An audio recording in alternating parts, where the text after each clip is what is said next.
Welcome to the 100X Life Podcast, where we activate people who desire to live the words of Jesus and experience the abundant life he promises. I'm your host, Rob Dayton, and I hope this podcast inspires you to put in the work of following Jesus. Now the Spirit of the Lord is upon me, to bind up the brokenhearted and set the captives free. Next Lifers, welcome back to the podcast. Nancy and I are on the road, just finished an offsite in Sonoma, and really excited about, can you believe it, day 56. We only have 6 more days and we are done. Monday's the finish line, and that includes another day of rest from our workouts. So proud of you. I know this challenge is long. It is completely worth the rewards. And I want to just get into the word specifically today. This is Word of Jesus, number 50, not that they're numbered. Be a servant to others. And in this word, I really want to emphasize that Jesus is okay with greatness. He wants us to be great. That is not an issue. Humility doesn't include lack of greatness. You can be humble and also great. In fact, if you're being humble in the right ways, it is a look of greatness.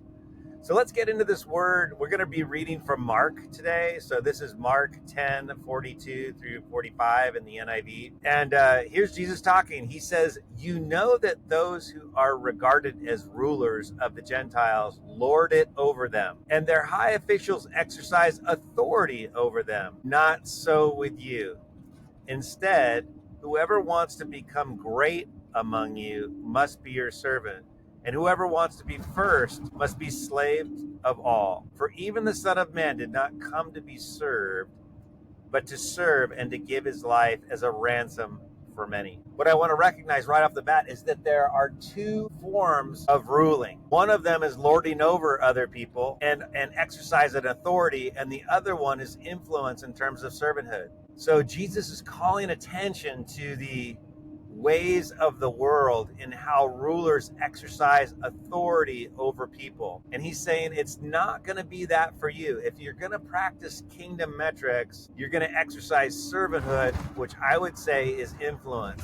And we always talk about this in the master's program, that you can either have authority over people or you can have influence over people. And what's the difference? The key difference is with influence, you can have so much more effectiveness in terms of numbers of people if you're influential, versus expecting that you will have to exercise authority over people. In other words, telling them what to do. If you influence them through kingdom behaviors and by being a servant, which is the word to today, is to be a servant to others, that influence is going to be way more significant. You're going to have a much more effective influence over people if you're influencing them with your ways, with the way you actually adopt Jesus' behaviors with servanthood. That's going to be way more effective in all areas of life. So Jesus is saying the kingdom is not authoritarian rule. We don't do that. So those who would say, hey, political structures need to reinforce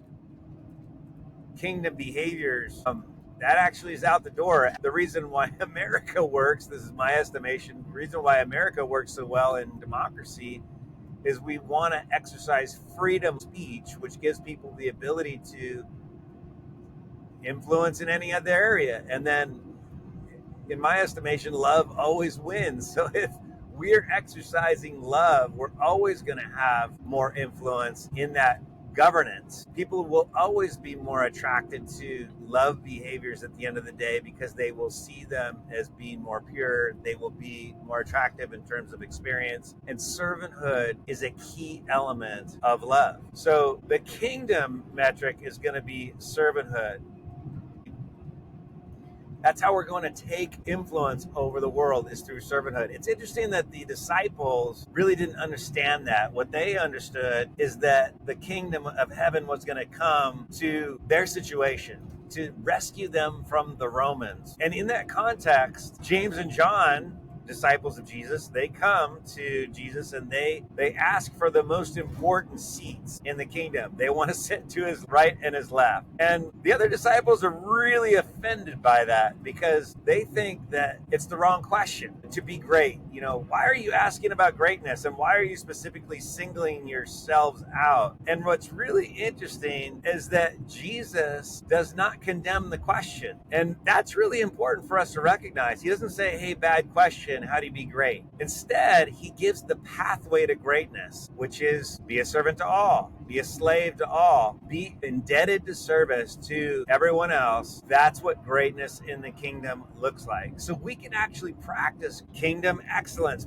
kingdom greatness. Jesus wants greatness in his kingdom. He gives us the pathway, and that's through servanthood. So on earth, totally different goals. We're going to be successful. We're going to practice greatness by how many people we control or how many toys we have, accumulation, materialism. Kingdom greatness is focused on what we can populate in heaven. And even as I say that, I'm thinking of so many of the words of Jesus and how they pay it forward into eternity, that what we do is we want a position for reward in eternity. It's okay to say, hey, I'm going to be a slave to you because this is what greatness in the kingdom looks like. You don't have to be a slave or a servant to everyone just because humility and putting others before yourself is the right thing to do. That works in your favor too. But Jesus is saying, hey, you want the target for greatness? It's okay to think about that in terms of eternity and kingdom operation. Try servanthood. Deny yourself comes to mind. You want to practice the greatness of the abundant life? Deny yourself. I always am just fascinated by Jesus's self. He gives self-centered behavior. He didn't question them as being self-centered. He gave them a pathway to get to where James and John and the rest of the disciples might want to go. Be a servant to all. And we're gonna do that. Practically, we're gonna do that by looking for ways to serve people. And the best way to serve people is with the time, talent, and treasure that God has already given you. You can serve people in many, many ways. You can do things for them. You can answer requests, you can answer needs, but your highest value of service to anyone is going to be in the area of your talents. It's going to be in the area of your passion. It's going to be the purpose for which you feel like God has put you on planet Earth. And what's really crazy is all this hinges upon another scripture from Matthew 16, where Jesus really talks about how you do that. He says, for whoever wants to save their life will lose it, but whoever loses their life for me will find it. What good will it be for someone to gain the whole entire world yet forfeit their soul? Or what can anyone give in exchange for their soul? For the Son of Man is going to come in his Father's glory with his angels, and then he will reward each person according to what they have done. So Jesus is bringing reward, and the best way to serve others is in your sweet spot of your time, talents, and treasure. And what's really cool, based on Ephesians 2:10, is that God has created you specifically for works. He created you in advance for the works that he wants you to complete. So servanthood, when you focus on your strengths, when you focus on your talent, your passion, your purpose, that's when you're going to serve people most effectively. So asking yourself this question, if I'm going to be in service, indebtedness, if I'm going to be a slave to people, where am I the most effective slave? You might look at this in terms of what slavery looked like and what a master might think is really effective for a slave. For example, maybe your master really wants to make sure that there's enough water for the community. Maybe if you're good at extracting water from the ground, that's the best practice to put into place if that's what the master needs for the community. So in other words, look at what the community needs. What does the world need? What is your greatest contribution from a servanthood position? You're going to serve, you're going to give, you're going to be committed to giving. What's the lane where people will experience the highest return on investment of who you are? In other words, you wouldn't want to give to someone and serve them with something that you're not good at or is life draining or is frustrating for you, because that's not going to be people will feel that out. They will understand that that's not a service position. So you really want to focus on service in the area of your greatest talent, passion, and purpose. I hope that that's helpful. And then let's look at the 100X lifestyle. We're looking at how one knows how they are following this word. Here they are. You believe greatness in eternity is a righteous pursuit requiring your devotion to serving others. It's really profound, and I hope that you can wrap your head around that Jesus is inviting you to do greatness. And so you're thinking, okay, so greatness in eternity is righteous pursuit regarding your devotion to serving others now. And then second, you use your time, talent, and treasure to position yourself for the most effective service to others. So that part of it is really making sure that you're not just being a servant for servant's sake, but in your service to others, you're being the most effective that you can be to them based on the way God has created you. And then in the journal prompts, I think it's important to ask the question, is it challenging to think about pursuing greatness in the kingdom?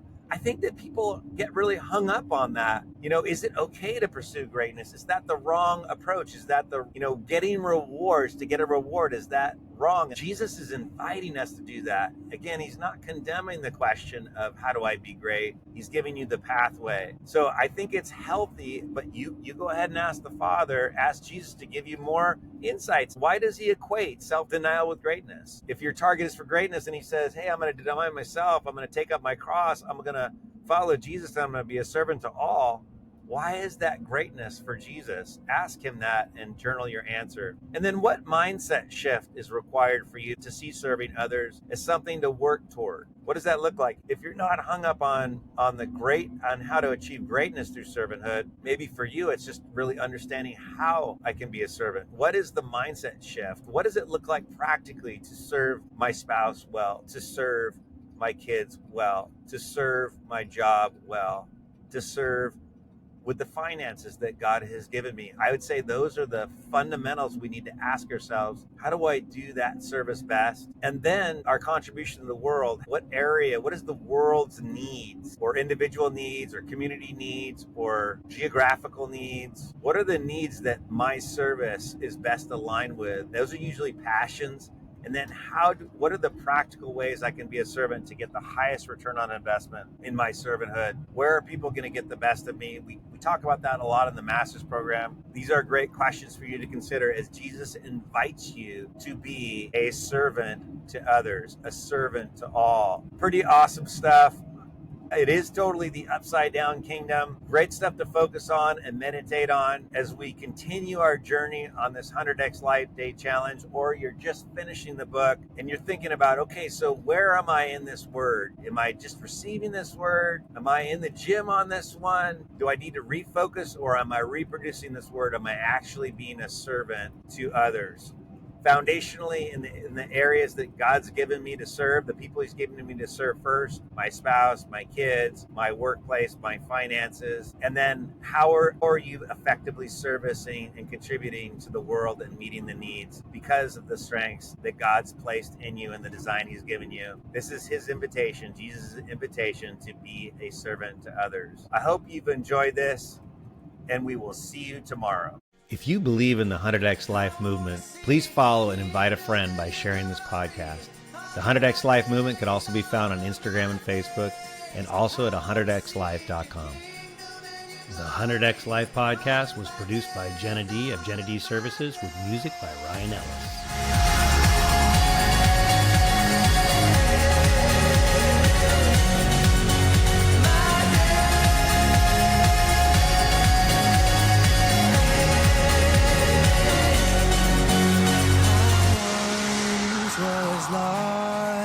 But you found me here, and your fire burns inside. It will not disappear, because the Spirit of